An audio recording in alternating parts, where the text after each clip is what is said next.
Bunge la Seneti baada ya seneta maalum aliyefurushwa na chama cha UDA Gloria Orwoba kuondolewa na maafisa wa polisi alipowasili kuhudhuria vikao vya Seneti.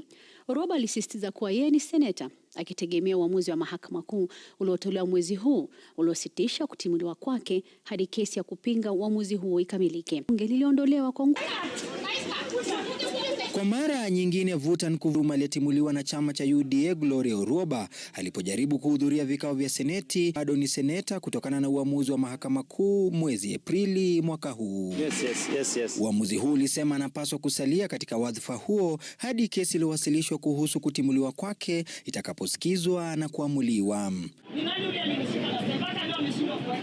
Adhuhuri ya Jumatano, Orwoba alifika nje ya lango la bunge akiwa na amri ya mahakama. Baada ya mvutano, alizuiliwa kuingia akielezea kuwa yeye ni seneta halali licha ya kuwasilisha amri ya mahakama. Walinzi wa bunge pia walishikilia msimamo kuwa hataruhusiwa kuingia katika bunge la Seneti.